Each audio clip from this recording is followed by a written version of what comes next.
ಸರಿನೇ ಸಾಕು.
ಸ್ಟ್ಯಾಚ್ಯೂ ಎದುರುಗಡೆ ಅವರಿಗೆ ತ್ರಿಶರಣ ಮತ್ತು ಪಂಚಶೀಲ ಮೂಲಕ ಅವರಿಗೆ ನಾವು ಶ್ರದ್ಧಾಂಜಲಿಯನ್ನು ಸಲ್ಲಿಸ್ತಾ ಇದ್ದೇವೆ. ಅದಕ್ಕಾಗಿ ತಾವೆಲ್ಲರೂ ಅಲ್ಲಲ್ಲಿ ನಿಂತಿರ್ತಕ್ಕಂಥ ಎಲ್ಲವರು ಒಂದೆರಡು ನಿಮಿಷ ಮೌನವಾಗಿ ನಿಂತು ಈ ತ್ರಿಶರಣ ಮತ್ತು ಪಂಚಶೀಲದಲ್ಲಿ ತಾವೆಲ್ಲರೂ ಪಾಲ್ಗೊಳ್ಬೇಕೆಂದು ಪರಿವಾರ ವತಿಯಿಂದ ಮತ್ತು ಎಲ್ಲ ವಿವಿಧ ಕಾರ್ಯಕ್ರಮದ ಪ್ರಯುಕ್ತ ತಮ್ಮೆಲ್ಲರಿಗೂ ಕೇಳಿಕೊಳ್ತಾ ಇದ್ದೇನೆ.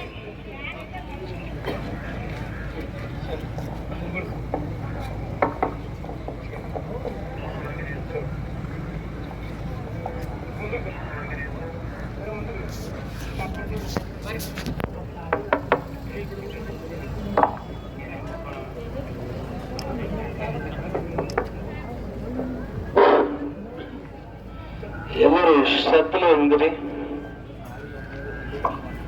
ಎಲ್ಲರೂ ಶ್ರದ್ಧೆಯಲ್ಲಿ ನಿಂತು ಇವತ್ತಿನ ದಿನ ಮಲ್ಲಿಸಿ ಸಜ್ಜನ್ ಸರ್ ಅವರ ಏನು ಅಂತ್ಯಕ್ರಿಯೆ ಅದ ಆ ಅಂತ್ಯಕ್ರಿಯೆ ಭಗವಾನ್ ಬುದ್ಧರ ವಿಧಿ ಪ್ರಕರಣ ನಾವೆಲ್ಲರೂ ಈ ಕಾರ್ಯ ಮಾಡಮ್ರಿ. ಅದಕ್ಕೆ ತಾವೆಲ್ಲರೂ ಶ್ರದ್ಧೆಯಲ್ಲಿ ನಿಂತುಗಿಸಿಂದ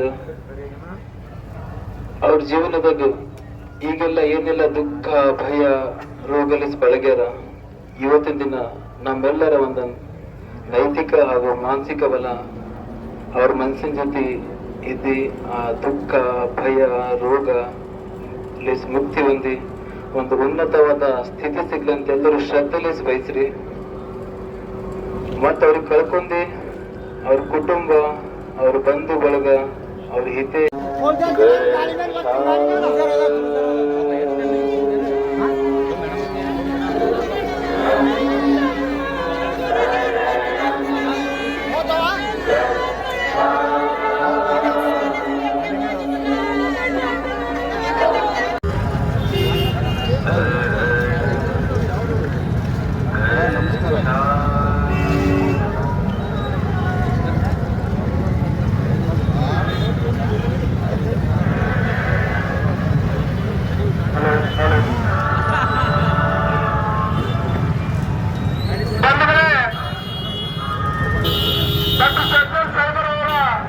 ಸಂಸ್ಕಾರಕ್ಕೆ ಬಂದಿರ್ತಕ್ಕಂಥ ಎಲ್ಲ ಬಂಧುಗಳನ್ನ ಕೇಳಿಕೊಳ್ಳುವುದೇನೆಂದ್ರೆ ತಾವೆಲ್ಲ ಡಾಕ್ಟರ್ ಬಾಬಾ ಸಾಹೇಬ್ ಅಂಬೇಡ್ಕರ್ ಅವರ ಸ್ಟ್ಯಾಚ್ಯೂ ಹತ್ರ ನಿಲ್ಬೇಕಂತ ಕೇಳ್ಕೊತಾ ಇದ್ದೀನಿ. ಏಕೆಂದ್ರೆ ಅಲ್ಲಿ ನಮ್ಮ ದೀಪದೊಂದಿಗೆ ನಾವು ಸಚಿನ್ ಬಾಬುರನ್ನ ಅವ್ರನ್ನ ಗಮನದೊಂದಿಗೆ ಪ್ರಾರ್ಥಿಸಿ ನಾವು ಮುಂದೆ ಬಾಳುವಂತ ಹೇಳ್ತಾ ಇದ್ದೀನಿ. ದಯವಿಟ್ಟು ಎಲ್ಲರೂ ಸ್ಟ್ಯಾಚ್ಯೂ ಹತ್ರ ಬರ್ಬೇಕಂತ ಕೇಳ್ಕೊತಾ ಇದ್ದೀನಿ.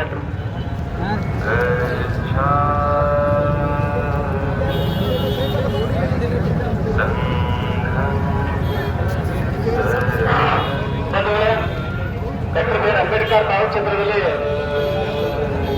ಸದಸ್ಯರವರಿಗೆ ಮತದಾನ ಸಲ್ಲಿಸಲಾಗುತ್ತೆ. ಅದಕ್ಕಾಗಿ ತಾವೆಲ್ಲರೂ ಅಲ್ಲಿ ಸ್ಟ್ಯಾಚ್ಯೂ ಹತ್ರ ಎಲ್ಲರೂ ಅಲ್ಲಿ ಒಂದು 5 ನಿಮಿಷ ನಿಲ್ಬೇಕಂತ ಅಲ್ಲಿ ಕೇಳ್ಕೊಳ್ತೇವೆ.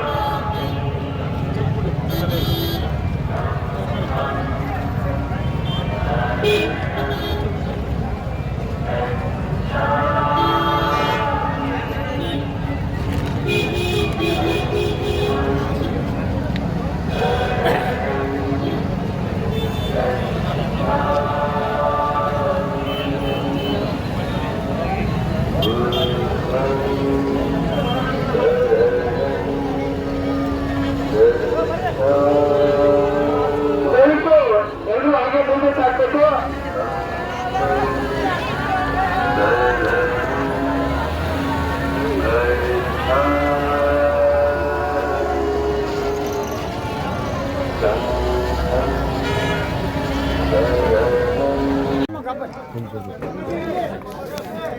ಜೈ ಭೀಮ್ ನಮೋ ಬುದ್ಧಾಯ. ಇವತ್ತು ಡಾಕ್ಟರ್ ಸಜ್ಜನ್ ಸರ್ ಅವರು ನಿಧನದ ಸುದ್ದಿ ಕೇಳಿ ನಮಗೆ ಗುಲ್ಬರ್ಗ ಜಿಲ್ಲಾ ಅಂತಿಮ ಭಾಗವಹಿಸಲು ಸಂಘದ ಆದೇಶದ ಮೇರೆಗೆ ನಾವು ಅವರ ಸಂತಾಪ ಸಭೆಯಲ್ಲಿ ಮುಂಜಾನೆ ಬೆಳಗ್ಗೆ 10:00ವರೆಗೆ ನಮ್ಮ ಕೋರ್ಟ್ ಆವರಣದಲ್ಲಿ ಅವರಿಗೆ ಶ್ರದ್ಧಾಂಜಲಿಯನ್ನು ಸಲ್ಲಿಸಿದ ಈಗ ನಮ್ಮ ಸಂಘದ ನಿರ್ಣಯದಂತೆ ಅವರಿಗೆ ಅಂತ್ಯ ಸಂಸ್ಕಾರದಲ್ಲಿ ಭಾಗವಹಿಸಿ ಅವರಿಗೆ ಅವರ ಕುಟುಂಬ ವರ್ಗಕ್ಕೆ ಆರ್ಥಿಕ ನೆರವನ್ನು ಒದಗಿಸಬೇಕಂತ ನಿರ್ದೇಶನದ ಮೇರೆಗೆ ನಾವು ಇವತ್ತು ಅವರ ಕುಟುಂಬ ವರ್ಗದ ಪತ್ನಿಗೆ ಏನಪ್ಪ ಅಂತಂದ್ರೆ ಸಣ್ಣ ಆರ್ಥಿಕ ನೆರವನ್ನು ಆರ್ಥಿಕ ನೆರವು 10,000 ರೂಪಾಯಿ ಕೊಡುತ್ತೆ.